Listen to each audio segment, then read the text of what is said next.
Wie 3 Minecraft-Betrüger das Internet lahmlegen. Spätestens seit jetzt ist diese Geschichte sehr bekannt, denn Simplicissimus hat ein tolles Video darüber gemacht und ich möchte hier mal wieder was zum Besten dazu geben aus meiner Pentesting-Hacking-Perspektive.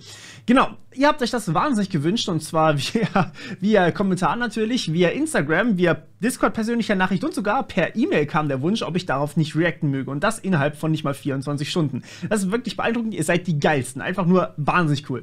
Ja, natürlich möchte ich euch das nicht vorenthalten und wir starten einfach direkt durch. Es wird ziemlich sicher um das Botnetz Mirai gehen, denn das war da, soweit ich das zumindest weiß, involviert, aber ich habe das Video noch nicht gesehen und wer weiß, vielleicht ist ja was anderes. Bis gleich, viel Spaß. So, wie durch magische Hand wieder mal das Headset aufgezogen und los geht's. Wir schreiben den 21. Oktober 2016. Das Internet an der Ostküste der USA fällt in großen Teilen aus. Auch an der Westküste und in Teilen von Europa geht fast nichts mehr. Airbnb, Netflix, Etsy, Amazon, CNN, Twitter, PayPal, The Guardian, Spotify, das PlayStation Network und viele weitere Dienste sind nicht mehr erreichbar. It started with Twitter, then Spotify, and Netflix went dark. A series of cyber attacks. Major cyber attack. Major attack on the internet. Massive, widespread internet shutdown. The FBI and Homeland Security taking this very seriously. Es ist das Werk eines Mirai-Botnets, einem der gruseligsten Zusammenschlüsse von infizierten Geräten aller Zeiten. Das ist übrigens das berühmte Botnet, das eure Kühlschränke tatsächlich benutzt. Also teilweise wurden hier tatsächlich Kühlschränke benutzt, soweit ich das weiß. Das ist eben ein Botnet, was über IoT funktioniert. Und das ist das Coole, coole, in Anführungsstrichen, ihr versteht, was ich meine. Das ist das Gefährliche dabei, denn IoT-Geräte sind meistens nicht so gut geschützt. Und wir haben jetzt gerade wieder eine riesige Schwachstellenwelle, die hat es leider nicht mehr in meine IT-Trends geschafft, denn es sind neue Schwachstellen aufgetaucht für Wi-Fi. Also es gibt im Endeffekt in allen Geräten, ich glaube der letzten 24 Jahre oder sowas, wurden Lücken gefunden, mit denen man zum Beispiel auf IoT-Geräte zugreifen könnte, die eigentlich nicht ans öffentliche Internet verbunden sind. Das Ganze nennt sich Frags und ja, ist relativ böse. Patches müssten relativ bald hoffentlich rauskommen. Ich habe gehört, dass schon manche dran arbeiten, aber das ist naja, nicht gerade ungefährlich, sage ich jetzt mal, aber eben genau, Mirai hat genau das ausgenutzt, die haben angreifbare IoT-Geräte quasi gescannt und dann übernommen. Es gibt im Internet eine Suchmaschine, die nennt sich Shodan, könnt ihr gerne mal googeln, die ist nicht illegal, keine Sorge.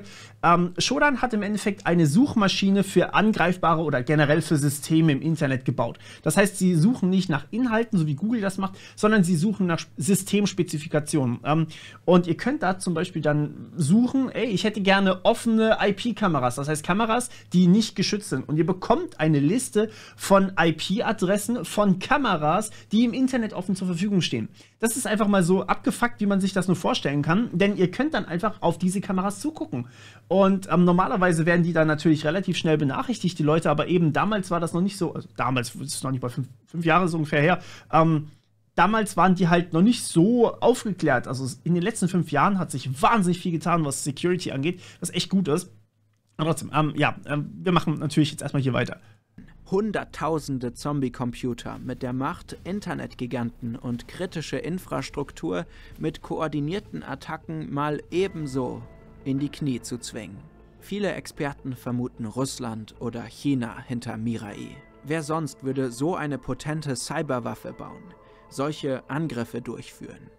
Naja, eigentlich drehte es sich bei dem Botnet um das. Soweit ich weiß, heißt Mirai, glaube ich, Zukunft oder sowas, ne? Das ist japanisch, glaube ich. Aber ich bin mir nicht ganz sicher, sagt mir das gerne. Ich habe das nur irgendwo mal gelesen. Aber tatsächlich, hier Mirai war noch vor Zeiten von, also was heißt vor Zeiten, aber damals war es noch nicht so üblich, dass einfach so offensiv gehackselt wurde. Vor allem, man muss sich das auch so vorstellen, wenn ich eine kritische Infrastruktur treffe an dem Punkt, wo es am meisten wehtut, dann kann ich natürlich das ganze System drumherum lahmlegen. Sprich, ich habe sowas wie ein Single Point of Failure gehabt in vielen Bereichen. Und wenn man dann eine Datenbank, ein zentrales Konstrukt irgendwie abgeschossen hat, also zum Beispiel denied hat, ja, dann konnte man halt eigentlich relativ einfach hergehen und das Ganze, was drumherum zusammenhängt, auch noch mit kaputt machen, mit unerreichbar machen zum Beispiel. Dann habt ihr halt zum Beispiel ein YouTube, aber ihr könnt euch nicht einloggen. Das ist genauso furchtbar. Und das ist tatsächlich meistens so ein beliebtes Angriffsziel dabei, bei solchen Denial-of-Service-Angriffen. Im Fall von Mirai, war es halt bisschen größer das Ganze skaliert, aber es gab damals auch noch Angriffe. Ich weiß gar nicht, wann Memcache dabei war. Ich glaube, Mirai hat das gar nicht ausgenutzt. Memcache war ein Angriff, der es ist ein Dienst, Memcached heißt das Ganze eigentlich. Der Angriff heißt Memcrashed, also wie kaputt gegangen. Und das ist ein Angriff gewesen, der für den Angreifer vielleicht so ein paar Kilobyte Datenlast gemacht hat. Und die hat er einfach an einen angreifbaren Server geschickt. Und der Server dann wiederum hat eine riesige Anfrage verarbeitet und hat den Angriff selber auf andere Infrastrukturen weitergespiegelt. Das war halt das Gemeine daran. Aber es hat, glaube ich, nicht so viel mit Mirai zu tun. Ich weiß nicht genau. Ich meine, das war nicht dabei, aber es ist schon eine Weile her. Gucken wir mal weiter. Das Geschäft mit Minecraft-Servern. Heute geht es um 3 junge Scammer, die quasi aus Versehen eine übermächtige Waffe erschaffen haben, um einen rücksichtslosen Cybersöldner und um einen Minderjährigen, der die USA in Angst und Schrecken versetzt hat.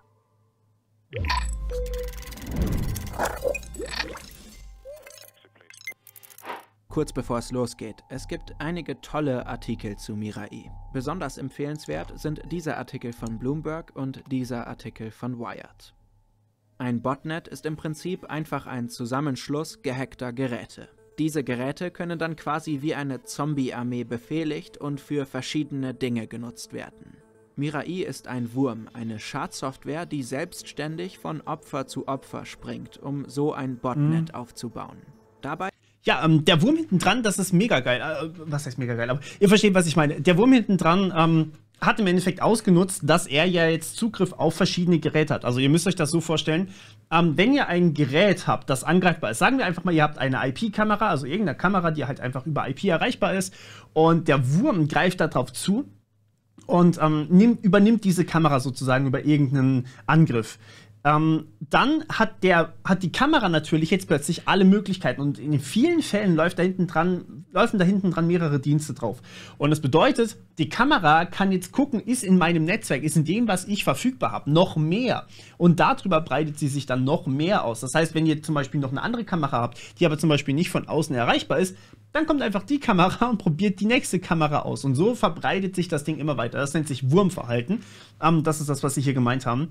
Genau, also nicht ein Gerät infiziert das nächste, sondern ein großer Server, quasi der Angreifer, identifiziert öffentliche Geräte und versucht, die alle zu kapern.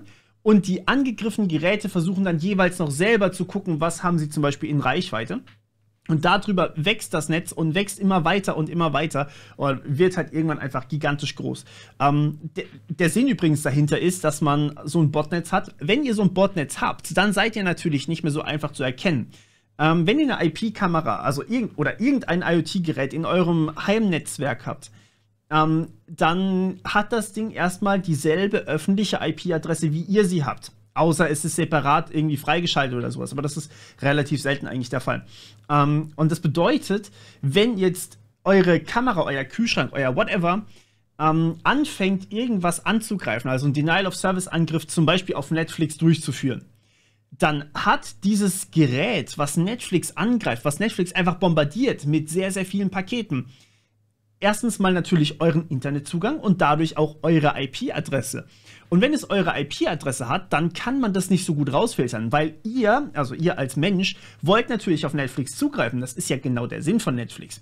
Und die Scanner, also die quasi echten Traffic von Denial-of-Service-Traffic unterscheiden, die denken sich erstmal, okay, diese IP-Adresse steht auf keiner Blacklist drauf. Die ist eigentlich nicht bösartig, weil ihr normalerweise ganz normal Netflix gucken könnt.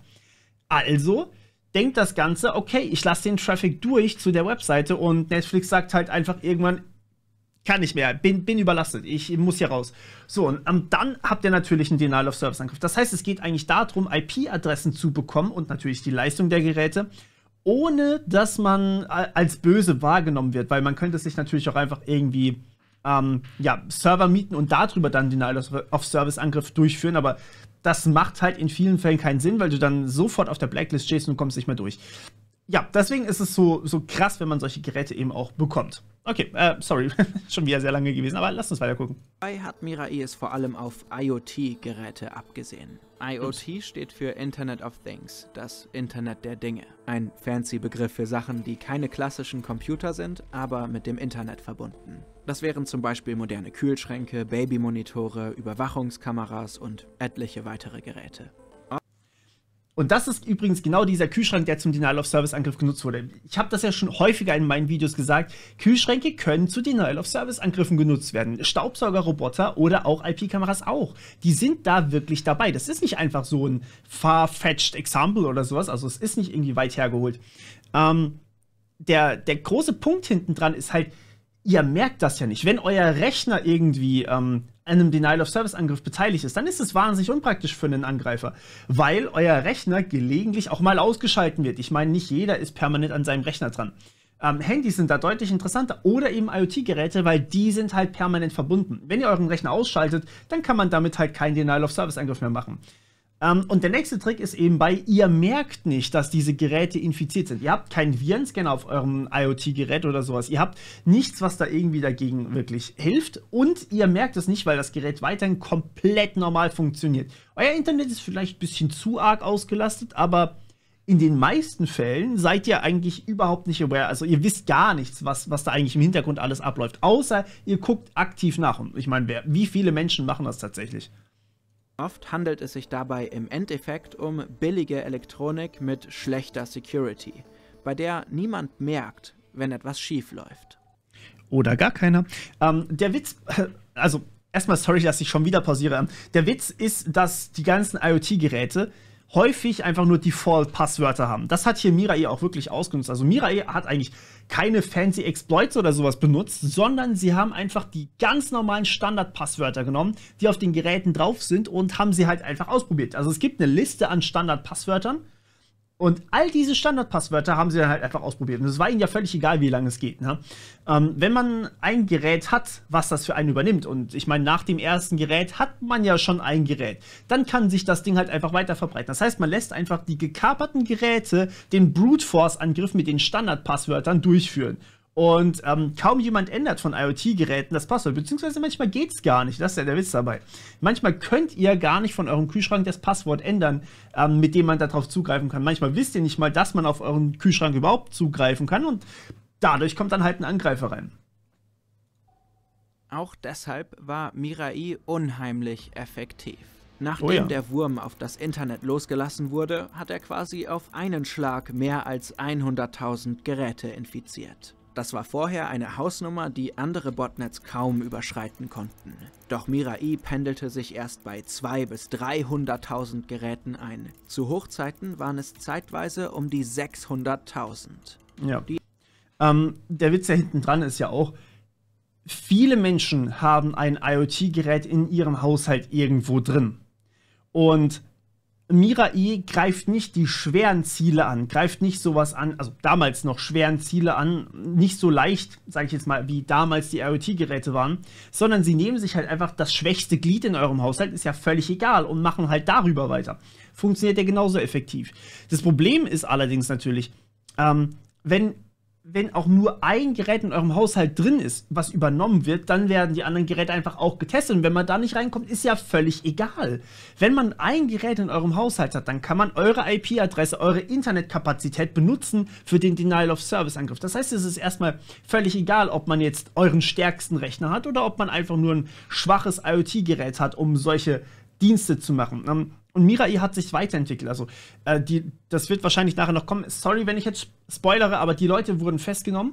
Und Mirai gibt es aber trotzdem noch weiterhin, weil der Source Code von dem Exploit, also von dem Wurm hinter Mirai, der wurde hochgeladen irgendwann mal auf GitHub und dort quasi weiter verteilt. Und die anderen Leute haben das dann weiterentwickelt und haben dann immer mehr Exploits quasi eingefügt, wie man die ausnutzen kann. Also es war dann irgendwann nicht mehr nur ein Passwort-Brute-Forcer, sondern es war dann halt wirklich eine Schadsoftware, die ziemlich viel gemacht hat eigentlich auch. Und die hat dann zum Beispiel auch teilweise mal Huawei-Handys übernommen. Die hat dann irgendwann auch mal speziell CCTV-Kameras übernommen, also wirklich öffentliche Kameras, soweit ich das weiß. Und noch ein paar andere Sachen. Bin ich mir nicht mehr ganz sicher, was da alles dazugehört hat. Aber ja, also, es war wirklich ein großes Ding. Die infizierten Geräte funktionieren in den allermeisten Fällen genau wie vorher. Auf Kommando der Hacker nehmen sie allerdings an sogenannten DDoS-Angriffen teil. Hier bombardieren die einzelnen Geräte einen Zielserver mit so viel Datenmüll, dass er überlastet wird und effektiv ausfällt. Je mehr Geräte an je mehr verschiedenen Orten der Welt, desto zerstörerischer der Angriff. Im September 2016 attackiert Mirai in kurzer Abfolge 2 Ziele. Erst OVH, eine französische Internetfirma, dann den Blog des bekannten Infosec-Journalisten Brian Krebs. Beide Angriffe sind unfassbar zerstörerisch. OVH-CEO warnt öffentlich auf Twitter vor dieser neuen Bedrohung. Journalisten sind schockiert. So etwas in dieser Größenordnung hat es zuvor noch nie gegeben. Eigentlich kann man sich gegen solche Angriffe natürlich verteidigen. Man kann den eingehenden Datenverkehr filtern oder auf große Server umlenken und ins Leere laufen lassen. Es gibt Anbieter, die sich genau auf solche Schutzmechanismen spezialisieren. Und Krebs hat tatsächlich auch einen Vertrag mit einer entsprechenden Firma, Akamai. Die kommt aber einfach nicht mit der Attacke klar und irgendwann muss Google einschreiten und Krebs helfen, damit er endlich wieder online gehen kann. Dieser zweite Angriff macht Mirai berühmt. Plötzlich schaut die ganze Welt auf das Botnet und die Hintermänner bekommen Angst. Am 30. September, etwas über eine Woche nach dem Angriff auf Krebs, stellt ein Nutzer namens Anna Senpai den Mirai-Quellcode einfach gratis online, zusammen mit den Standard-Login-Codes für 46 IoT-Geräte. Das war genau das. Es ist ein Versuch, die eigenen Spuren zu verwischen. Denn je mehr Leute Mirai-artige Botnets bauen, desto schwieriger wird es, die eigentlichen Entwickler ausfindig zu machen. Die Veröffentlichung des Codes hat brutale Konsequenzen. Plötzlich konnte quasi jedermann sein eigenes Mega-Botnet bauen. Und Mieten, das darf man auch nicht vergessen. Die Dinger werden auch im Darknet verkauft, also gemietet tatsächlich. Ihr bekommt dann Zugriff für ein paar Coins, ja. Ihr bekommt dann Zugriff auf ein Mirai-Teil und der wiederum steht euch dann zum Beispiel für 2 Stunden oder sowas zur Verfügung. Das heißt, ihr könnt wirklich hergehen und sagen, hey, yo, ich brauche jetzt hier 2 Stunden, Denial-of-Service-Angriff kostet so und so viel. Ich will, dass die Webseite offline geht. Kann man machen. Und dann wird es halt sehr, sehr schwierig, weil dann habt ihr natürlich auf eurem Botnet mega viele Spuren drauf und das Ding ist ständig in Verwendung, weil erstmal einen finanziellen Vorteil von so einem Botnet haben solche Entwickler ja nicht. Die machen das einfach nur so aus, I don't know, purer Zerstörungslust oder sowas, I guess. Und wenn man jetzt allerdings das Ding vermietet, dann hat man natürlich direkt einen finanziellen Nutzen davon. Aber wenn man es jetzt nur einfach so selber macht, das bringt ja nichts. Das ist also es gibt dem Entwickler, demjenigen, der das Botnet betreibt, ja erstmal keinen Vorteil. Es gibt ihm eigentlich nur einen Nachteil, wenn man eben aufgespült wird. Es bringt ihm ja nichts, die Webseite abzuschalten, sondern es ist halt wirklich einfach nur diese Zerstörungslust. Und wenn man das Ding halt verkauft, ja, dann wird es halt kommerzieller und dann wird es gefährlich. Also, in den folgenden Monaten kommt es global zu zahllosen, teils verheerenden DDoS-Angriffen von Mirai-Klonen. Ein britisch-israelischer Cybersöldner baut zum Beispiel einen besonders mächtigen Klon. Im Auftrag eines Wettbewerbers greift er monatelang das liberianische Lone Star Mobilfunknetzwerk an. Insgesamt 266 Mal. In dem Land gibt es kaum feste Internetanschlüsse. Deshalb verlieren rund 1,5 Millionen Menschen immer wieder tagelang ihren einzigen Zugang zum Internet. Das größte Krankenhaus der Hauptstadt Monrovia ist fast eine Woche lang offline. Ebola-Forscher verlieren immer wieder den Kontakt zur Außenwelt. Und da muss man sich natürlich fragen, warum eigentlich? Also, wie gesagt, derjenige hat davon ja erstmal keinen Nutzen, außer er wurde beauftragt, sowas zu tun. Das bringt dem ja nichts. Eine Ransomware, also eine Malware, die quasi die Daten verschlüsselt, die kann halt noch im Endeffekt irgendwie den Nutzer erpressen und dann irgendwie Geld von ihm verlangen. Dann hat man als Hacker von mir aus einen finanziellen Benefit daraus. Ja, irgendwas, was man da rausbekommt. Aber da das Internet abzuschalten, was bringt das? Es ist halt, ja. Das Ziel des Söldners war schlicht und einfach, die Menschen Liberias zum Wechsel ihres Mobilfunkanbieters zu bewegen. Am 21. Da haben wir es. Aber warum würde man das tun? Normalerweise, wenn man selber hinter dem Mobilfunknetz steht? Keine Ahnung. Aber ja, genau, um nochmal kurz auf diese Angriffe zurückzukommen. Wir sehen hier, bislang waren es eigentlich hauptsächlich solche Denial-of-Service-Angriffe. Mittlerweile ist dann auch was heißt mittlerweile? Es ist immer mehr evolviert, also es hat immer mehr Geräte angegriffen, es wurde immer größer und es hat immer mehr Varianten davon gegeben. Und manche Varianten haben jetzt mittlerweile auch drin, dass sie sowas wie SSH-Zugriff von Servern zum Beispiel brute-forcen. Manche haben drin, dass sie sogar Webseitenangriffe etc. durchführen, also sowas wie automatisierte Angriffe gegen eine Webseite und dann eben dem Betreiber Feedback geben. Also quasi dem Betreiber des Botnetzes. Das heißt, man könnte so ein Botnetz dann irgendwann auch umschreiben, dass es halt echte Angriffe durchführt und nicht einfach nur sinnlosen Traffic auf die Webseite bombardiert und darüber dann halt zum Beispiel Websites automatisiert angreifen. Ja? Das bedeutet, ihr greift dann automatisiert zum Beispiel einen Server an und könnt euch dann irgendwann mal, wenn es lang genug läuft, weil so ein Angriff dauert halt wirklich mehrere Stunden, Tage, Wochen, je nachdem wie stark das Passwort ist. Und wenn man da dann irgendwann mal was findet, dann hat man tatsächlich einen Vorteil, weil dann kann man auf den Server eindringen und kann dort dann zum Beispiel Kundendaten klauen und dann irgendwas damit machen, also zum Beispiel weiterverkaufen. Aber der Denial of Service erstmal an sich hat eigentlich nichts gebracht, außer in dem Fall jetzt hier, dass die Leute wechseln wollen. Dann muss er ja eigentlich von dem anderen Anbieter sein, sonst macht das irgendwie keinen Sinn. Aber, am 20. Oktober überrennt ein weiterer Mirai-Klon die Infrastruktur des Unternehmens Dyn mit einer gewaltigen DDoS-Attacke. Es ist die bis dato mit Abstand größte aller Zeiten. Dyn ist eines der Unternehmen, das im Hintergrund für die Infrastruktur des Internets verantwortlich ist. Es übersetzt quasi Webadressen zu konkreten Serveradressen. Entsprechend legt der Angriff kurzum das halbe Internet lahm. Also im Endeffekt, das Internet war nicht lahmgelegt, sondern man hatte keine Möglichkeit mehr rauszufinden, wenn ihr jetzt google.com in den Browser eingebt, was dann hinter google.com eigentlich für eine IP-Adresse steckt. Das ist eben genau dieser schwache Punkt, den ich da vorhin erwähnt habe. Wenn man diesen Server ausschaltet, dann muss man die IP-Adresse von Google kennen, um auf den Server zuzugreifen. Mittlerweile gibt es haufenweise Alternativen, das heißt, ihr könnt euch einfach einen anderen DNS-Server holen, ihr könnt euch von Google selber einen DNS-Server holen, ihr könnt euch einen von Cloudflare holen, von eurem Anbieter, von zigtausend verschiedene DNS-Server, die gehostet werden. Und wenn ihr da einfach switcht, dann habt ihr wieder Internet. Also das Internet an sich war nicht weg. Die Server waren alle noch online. Man hat nur diesen kleinen Punkt angegriffen und lahmgelegt, der halt den großen Dienst gemacht hat. Das waren immer nur so kleine Anfragen, aber wenn man ihn halt bombardiert, ist er halt zu schwach gewesen. Zahllose Services fallen stundenlang aus. Besonders Europa und die Staaten sind betroffen. Jetzt kriegen einige Experten wirklich Angst. In den USA stehen Wahlen bevor.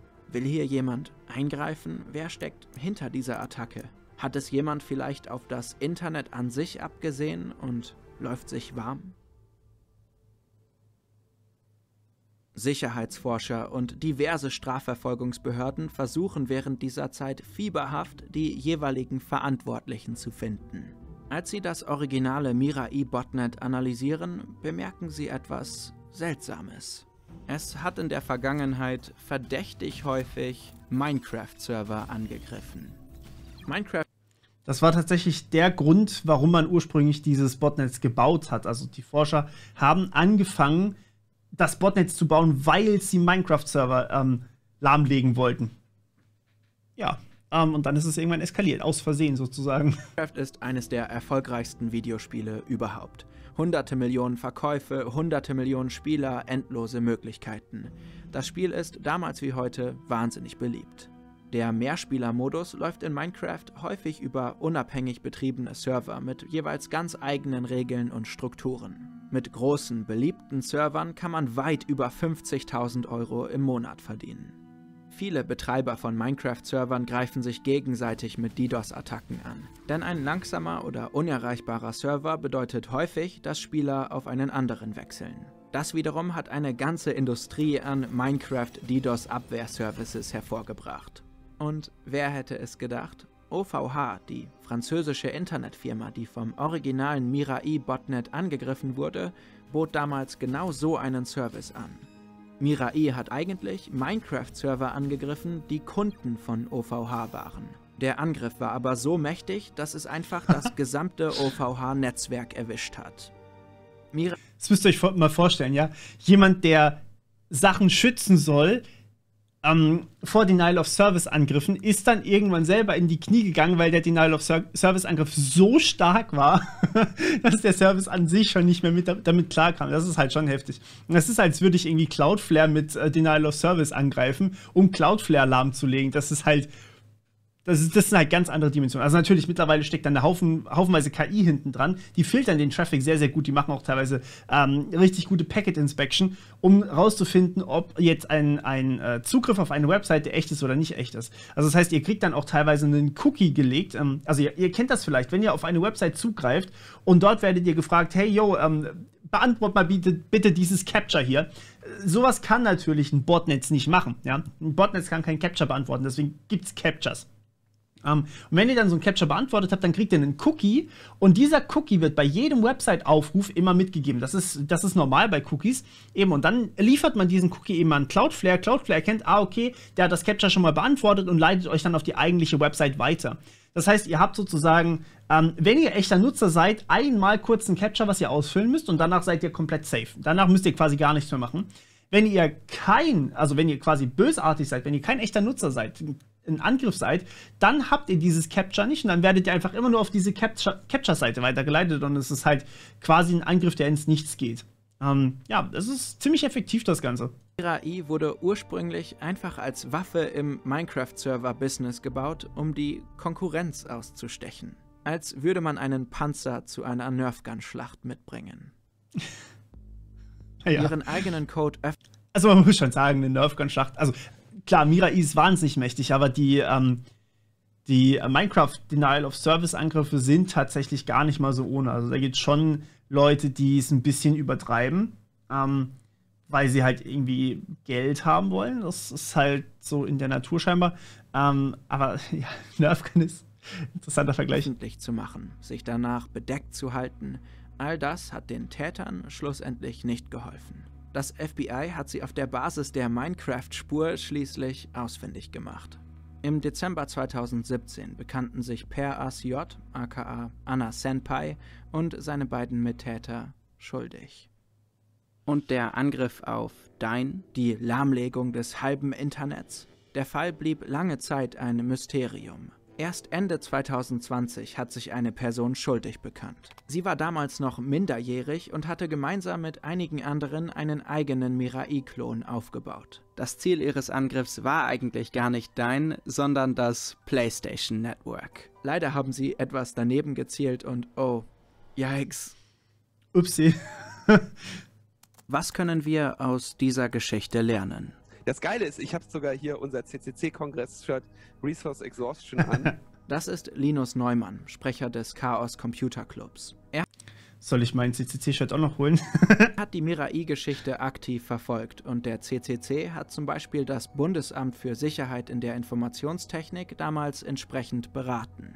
Wir haben damals in verschiedenen Runden mit Netzwerkbetreibern, mit dem BSI über solche Themen gesprochen, mit dem Innenministerium über solche Themen. Wenn ihr gerade dabei seid, folgt dem da mal auf Twitter oder sowas, falls ihr es habt. Der ist wirklich, also Linus Neumann, beziehungsweise auf Twitter heißt er Linuzifer. Wahnsinnig guter Kerl, der kennt sich echt mega gut aus. Der Sprecher vom CCC, ihr könnt euch vorstellen, dass man da Ahnung hat. Und der haut gelegentlich mal wirklich wichtige Sachen raus. Also kurze Seitenwerbung sozusagen. Gesprochen. Und das sind natürlich Szenarien, bei denen eigentlich unter kriegerische Handlungen fallen. Ja, sowas malen die sich aus als ein Cyberkrieg, ja. Wenn 3 Minecraft-Scammer, ein Minderjähriger und seine Kumpels und ein Cybersöldner so einfach so viel Schaden anrichten können, dann läuft einfach etwas schief. Diese ganzen IoT-Geräte unterliegen natürlich einem unglaublichen Preisdruck, weil uns jetzt irgendwie eine Glühbirne verkauft wird, die vielleicht zwar einen Computer eingebaut hat und am Internet hängt, die wir aber mental immer noch mit einer Glühbirne vergleichen, preislich. Und das heißt, wir zahlen vielleicht allenfalls das Dreifache oder Vierfache dafür. Und in diesem relativ kleinen Bereich des Gewinns oder der Marge, da geht natürlich als allererstes sowas wie eine Produktqualitätssicherung und eine Nachsorge flöten. Und diese Dinger hängen aber dann im Internet und keiner hat die mehr auf dem Schirm. Der CCC fordert Und Updates übrigens. Updates gehen auch flöten. Das heißt, wenn ihr so eine intelligente Glühbirne oder sowas habt, dann habt ihr halt immer noch keine Update-Pflicht dafür. Die Hersteller sind nicht verpflichtet, euch Updates zu geben. Das ist zum Beispiel bei Handys auch ein Problem. Da sind aber mittlerweile mehr Leute irgendwie aware, weil auf dem Handy viele wichtige Sachen drauf sind. Da hat man dann sowas wie 2 Jahre lang gibt's Updates oder 4 Jahre, 6 Jahre gibt's Updates. Das ist schon wünschenswert. Bei IoT-Geräten habt ihr sowas fast nicht. Deswegen fordern auch viele Leute, auch der CCC übrigens, fordert eine Update-Pflicht für solche Sachen. Also das heißt, wenn eine Schwachstelle gefunden wird, man verlangt ja nicht mal, dass die Hersteller selber die Schwachstellen identifizieren und reparieren, sondern man verlangt nur, irgendwer findet so eine Schwachstelle, meldet sie dem Hersteller und die reparieren das Ganze dann und können dann ihr Gerät updaten. Das ist schon alles, was man möchte und das halt für mindestens 2, 4, 8 Jahre, sowas in die Richtung.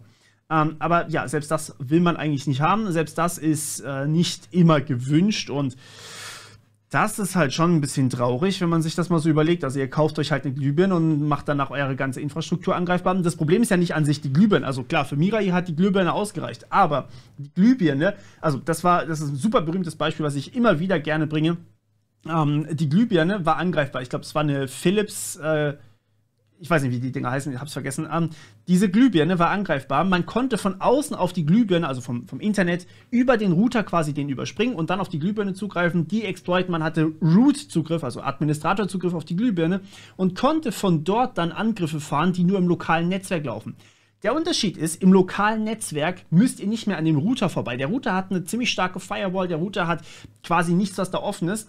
Aber wenn ihr im selben Netzwerk seid, dann könnt ihr direkt die Geräte ansprechen. Das heißt, ihr könnt direkt sagen, hey, ich möchte gerne auf diesen Desktop-Rechner zugreifen, auf dieses Handy zugreifen. Ihr wollt direkt sowas machen. Ihr könnt zum Beispiel auch sowas machen wie falsche Webseiten hosten, ihr könnt SSL-Stripping machen und so weiter und so fort. Fällt zwar vieles auf, aber manchen Menschen fällt sowas halt nicht auf. Die klicken dann halt einfach nur auf Weiter und fragen nicht nach, warum ist das eigentlich so? Und deswegen fordert man ja auch so eine Update-Pflicht für Smart-Geräte, für solche IoT-Sachen. Und ja, viele Leute wollen, oder sagen wir mal so, Hersteller aus Deutschland versorgen ihre Geräte vielleicht gelegentlich noch. Aber wenn ihr von irgendjemandem, der sogar Amazon-Produktplatzierung, also quasi diese Beschreibung oder halt die Bewertung, die positiven kauft, dann ist es relativ unwahrscheinlich, dass sie sich danach irgendwann mal verpflichtet fühlen, eure Geräte zu updaten. Oder überhaupt so eine Funktionalität existiert. Man ist ja schon glücklich, wenn die Dinger überhaupt funktionieren. Ja? Und das ist halt das Traurige dabei. Fordert seit Jahren zum Beispiel eine Update-Pflicht für IoT-Geräte und Herstellerhaftung bei fahrlässigen Software-Schwachstellen. Sorry, ich habe vorausgenommen, aber Mirai ja, wurde über die Jahre immer wieder adaptiert und weiterentwickelt. Die Abkömmlinge heißen Wicked, OMG, Okiro oder auch Katana. Und das sind nur ein paar davon, es gibt noch sehr, sehr viel mehr, ja. Das ist quasi, Mirai ist mittlerweile so eine Art Botnetz-Grundstruktur. Die kann man super gut weiterbauen. Man hat den kompletten Quellcode, man kann alles damit machen. Man kann da echte Exploits einfügen. Da waren, wie gesagt, einfach nur Passwort-Brute-Forcing als Angriffe dabei. Also Passwörter ausprobieren, die halt bei den Herstellern irgendwie standardmäßig genommen wurden. Man kann da aber auch einfach noch viel mehr reinmachen. Man nimmt einfach Schwachstellen, die bekannt sind, die aber halt nicht repariert wurden, deswegen die Update-Pflicht, und lässt die halt automatisiert einfach laufen. Damit haben wir schon mal eine ganz neue Zielgruppe. Und für jede eigene Schwachstelle, die wir da einfach reinfügen, jetzt wahrscheinlich wieder durch Frags wird das Ganze noch viel schlimmer werden, jede einzelne Struktur fügt einfach noch ein paar mehr tausend Geräte in euer System, in euer Botnetz hinzu. Und ich meine, es ist ja vielleicht so, dass ihr Ahnung habt von Security, dass ihr ein bisschen aware seid, dass ihr eure Sachen vernünftig absichert. Gegen solche Schwachstellen könnt ihr aber erstmal auch nichts tun, außer eure Geräte offline zu nehmen. Und sagen wir mal, ihr seid komplett fein raus, ja? Jemand anders da draußen, zum Beispiel eure unbedarfte Oma wieder mal, die hat vielleicht nicht so die Ahnung von Security, die hat vielleicht aber trotzdem einen Smart-Kühlschrank oder sowas, weil sie vielleicht in einer Mietswohnung wohnt, wo der Kühlschrank halt schon da war, und dann ruft sie euch vielleicht sogar an, ey, mein Kühlschrank funktioniert nicht mehr, was muss ich tun? Ich kriege ihn nicht mehr auf, oder keine Ahnung, ich habe irgendwas vergessen oder sowas. Und wenn dann eben solche Leute angegriffen werden, die haben vielleicht nicht so den Hintergrund, dass die erkennen, was da eigentlich das Problem hinten dran ist. Und die Leute muss man aber genauso schützen. Denn nehmen wir mal an, wir haben hier einfach nur ein paar tausend Haushalte, die dann sowas haben. Ja? Diese paar tausend Haushalte, die sind dann übernommen, die sind von mir aus, die haben Schwachstellen auf ihren Geräten drauf. Meine Oma hatte zum Beispiel neulich noch ein Smartphone, was ich gesehen habe, wo ich völlig aus dem Häuschen war. Das war, glaube ich, seit 2018 keine Security-Updates mehr auf ihrem Handy drauf, weil sie es halt kaum benutzt. So, und da muss man dann natürlich sagen, okay, wenn ich jetzt da irgendeine Schwachstelle, die vielleicht 2 Jahre alt ist, die eigentlich überall repariert ist, die keine modernen Smartphones mehr haben, wenn ich die jetzt einfach ausnutze, um auf ihr Gerät drauf zu kommen, dann kriege ich natürlich trotzdem auch zum Beispiel meine Telefonnummer. Dann kriege ich die Telefonnummer von meiner ganzen Familie sozusagen. Und darüber kann man dann wiederum Spam oder Phishing oder sowas an die Leute schicken, im Namen von der Oma zum Beispiel. Ja? Das ist ein aktuelles, wirkliches Problem, dass diese Updates einfach nicht verpflichtend sind. Man hat alte Geräte, aber die können einfach, oder die werden einfach nicht mehr sicher gehalten. Und man als User hat man da komplett verloren. Außer man informiert sich, man kauft sich ständig neu. Und das Geld fehlt halt dann auch irgendwann einfach mal, wenn man sich zum Beispiel, wenn man einfach so ein Handy nicht wirklich benutzt, jetzt als alte Dame zum Beispiel, und man soll sich alle 2 Jahre ein neues kaufen, weil Samsung es nicht einsieht, seine Patches länger zur Verfügung zu stellen. Das ist halt schon ein Problem. Es geht nicht unbedingt um euch, sondern es geht um die Leute, die sich damit vielleicht nicht so gut auskennen. Geht mal bitte raus und nachdem ihr natürlich bei Simplicissimus geliked habt und Daumen hoch gegeben habt und Abo dagelassen habt etc., geht mal raus und fragt mal eure Großeltern, falls sie ein Smartphone haben, oder eure Eltern, oder schaut dort einfach mal direkt nach, wann das letzte Sicherheitsupdate war. Und schaut vielleicht bei euch auch mal nach, falls ihr da, falls ihr vielleicht auch ein älteres Smartphone habt. Schaut mal nach, wann das letzte Mal die Sicherheitsupdates da waren. Das ist wirklich teilweise sehr, sehr erstaunlich. Und in diesem Zwischenraum kann so viel passieren, wirklich. Wie gesagt, man nimmt so ein Mirai-Botnet und packt das ins Internet und plötzlich hat man schon 100.000 Geräte. Einfach so. Das sind einfach alles alte Geräte. Schaut vielleicht auch mal nach, was ihr für Geräte in eurem Netzwerk drinnen habt. Und schaut mal nach, von wann die so ungefähr sind, wann die das letzte Mal gepatcht wurden. Router müssen übrigens auch gepatcht werden. Die patcht man automatisch meistens, wenn man sie ausschaltet und wieder anschaltet. Aber wenn ihr zum Beispiel euren Router niemals ausschaltet, dann habt ihr da auch eigentlich keine Updates mehr drauf. Manche Router machen das automatisch, das weiß ich, aber ja, alles ist nicht so angenehm. Der Name Mirai bedeutet Zukunft auf Japanisch und ist wohl eine Anlehnung an den Anime Mirai Nikki. Und habt ihr den gesehen? Habt ihr Mirai Nikki gesehen? Schreibt mir das gerne mal in die Kommentare. Ich fand den wirklich cool, muss ich sagen. Sehr verstörend, aber sehr interessant. Tatsächlich hatte dieses Botnet etwas Zukunftsweisendes. Es war wie eine Warnung, dass ungeschützte, billige Internet of Things Geräte in quasi jedem Haushalt schlicht und einfach eine Gefahr darstellen. Oh ja. Nicht nur für Minecraft-Server. Ja. Cheers. Ach ja. Das ist halt genau das Problem eben. Das sage ich schon die ganze Zeit. Bitte patcht eure Systeme und denkt auch daran, also wo wir gerade beim Patchen sind, ja, wir haben schon wieder einen Haufen Schwachstellen. Einfach nur für Chrome-Browser, ja. Euer Browser hat Schwachstellen. Ständig. Die patchen sie alle paar Monate wieder raus. Google ist ein Gigant. Okay, ihr müsst euch das so vorstellen. Google hat mehrere eigene Teams, die sich nur auf Security stürzen. Google hat zudem noch ein Bug-Bounty-Programm. Das heißt, Pentester auf der ganzen Welt testen die Sachen, die Software von Google und finden dort trotzdem immer wieder neue Schwachstellen. Also ihr müsst euch das so vorstellen. Ich mache mal hier kurz wieder auf groß. Sekunde. So, Google ist gigantisch. Die Hacker, die für Google quasi einfach so hacken und das dann melden und dann wirklich Unmengen an Geld bezahlt bekommen, falls sie was finden, weil es so schwer ist, was zu finden, ist gigantisch. Und trotzdem findet man noch immer wieder was. Jetzt wurden gerade vor kurzem wieder 9 Schwachstellen repariert. Das ist eine der bestgetesteten Softwares da draußen, der Chrome-Browser, weil die einfach so wichtig ist. Jetzt überlegt ihr euch mal, wenn ihr eine Software habt, die nicht mal geupdatet wird, wie schlecht da die Sicherheits- oder die Security-Hintergründe sind. Wie leicht man sich da teilweise reinhacken kann, wenn man so ein Gerät hat. Und teilweise, das ist das Schlimmste dabei, teilweise sind die Dinger noch nicht mal mit einem Passwort geschützt. Nichts, gar nichts, einfach nur drin. Teilweise haben sie ein Standardpasswort, in dem man sich zum Beispiel mit Admin anmelden kann oder root oder sowas. Und dann ist man da halt drin. Das ist alles. Mehr braucht's nicht. Und dann kann ich als böser Hacker dem Kind dabei zugucken, wie es schläft. So wie es die Mutter machen würde. So, überlegt euch einfach mal nur diesen Impact. Stellt euch vor, da ist eine Kamera und die guckt die ganze Zeit auf euch runter. So, Fühlt sich nicht so toll an. Euer Verhalten wird sich ändern, wenn ihr dann, wenn ihr denkt, ihr werdet die ganze Zeit beobachtet. Das ist einfach so. Und deswegen ist so eine Update-Pflicht einfach das Wichtigste, was ich mir gerade so vorstellen kann. Deswegen danke nochmal an Simplicissimus für dieses Video. Ich glaube, jetzt verstehen Leute, warum man seine Geräte updaten sollte. Es solltet übrigens, wie gesagt, auch ihr machen.